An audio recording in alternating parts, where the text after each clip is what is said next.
started out on February 28th of 2005, and on February 27th of 2006 we had our charter. And so everything seemed to be coming together really well for me from the perspective of people were supportive of the idea of putting the bank together. And I contacted a group of organizers that were absolutely wonderful. And we've kept that group together, and it's something I think we're pretty proud of from the perspective of our shareholders. We added some large depositors to the group as well. We kept raising the bar on the minimum deposits to be in the group. And we have created the Founders Club. From the Founders Club, we have held numerous events. We have 4 events here a year that are kind of special for us. We've designed our space specifically to be able to host events like that. We do everything ourselves. We, again, have designed this facility so that that's a lot of what we're about, is building those connections with people. And it's been a very, very good group of people that we've been involved in there. That's led to a Freedom Bank Founders Club golf tournament. We have that every year. We'll have that again this year at the Nicholas Golf Club at Lionsgate. Last year we were able to provide monies to 3 local charities. We want to try to do whatever we can to help in that regard. So, but the golf tournament is a fabulous event. We have repeat players. Sells out every year, so we know people are they're having a lot of fun enjoying it. So that's something we're very proud of, and that all came about again from the Founders Club. That's where that all began. So it's another way that the folks that helped us start really understood that to be a good community bank, you needed to create a community, and that's exactly what we've done here. We have been open now since June of 2006. We have about 180 million in assets today. I think that there's been a lot of credibility that has been built on the management team here. Again, without the shareholder base that we have, that would not have been possible. And so we've built a bank here that has reinvented the retail delivery model for banking. In addition to that, we're really, on the loan side of things, a commercial bank. We do working capital lines of credit, term loans, and owner-occupied real estate. One of the things that attracted me to Kansas City was the fact that this was a very diverse community with a lot of privately held, locally owned, and locally managed businesses. And that's a phenomenal opportunity for everybody involved in this community. A little bit about what provides that platform, I guess, for all the family-held businesses in Kansas City is something that I discovered as I was getting out of school, and that was some of the places that I would go to were a little more provincial than Kansas City. Kansas City was a little bit more open to people from outside of Kansas City, particularly as you get into the South Johnson County area or on the Missouri side, the Lee Summit markets. Most of the people that are from these areas aren't from here originally.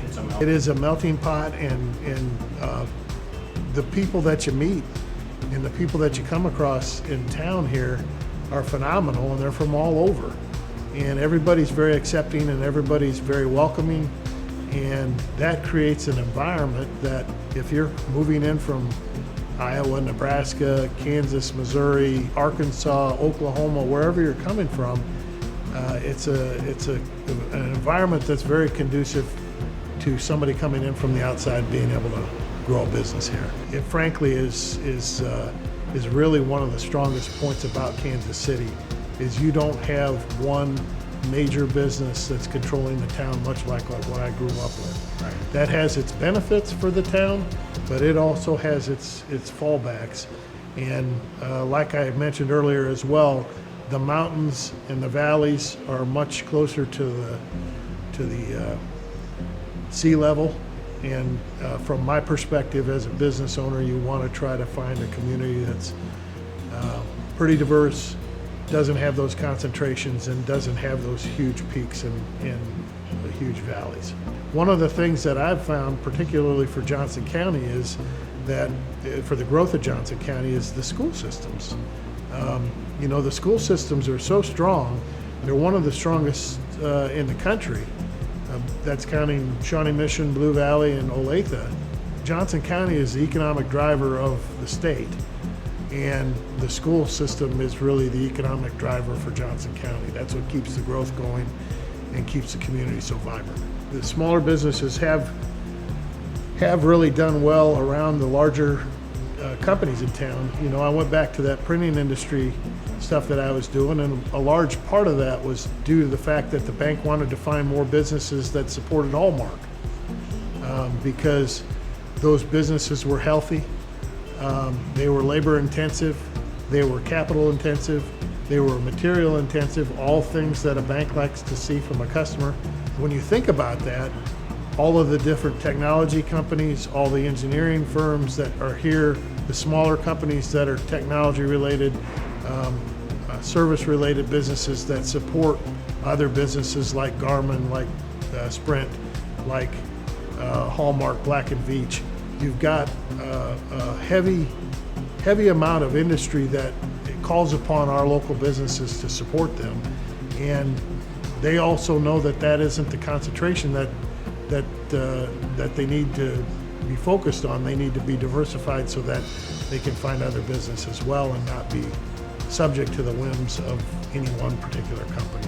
We're not a Fortune 500 town. There are a lot of Fortune 500 towns that ebb and flow on the economy. Kansas City doesn't do that. It's more steady. It's able to withstand things. It's a very resilient community with resilient businesses and business owners. The way we position ourselves versus others is the piece of this, and I know that becomes something that's overused in today's world. Trusted advisor is another phrase that's overused, but we truly are that. All of what we do as a commercial bank is custom. We have to understand our customer's business. If we don't understand our customer's business, we're not taking care of our business. And you have to have a good understanding of the character and the management of the people that you're talking with. You have to have a very good understanding of economically what's going on that might impact them. You have to be able to delineate between what is a management issue versus what is a economic issue. It's a business partnership in a genuine sense, and you're a trusted advisor when that phrase gets overused. We're asked by a company, hey, we're thinking about making an acquisition. Would you come sit in and listen to this so that you can organize the financing to meet the needs that we have to make this successful? Those are the kind of conversations that we're having with people. We're not a rate and product type of place. We are there to talk to you about your business and understand as much as we can about it, because again, if we don't understand your business, we're not taking care of ours.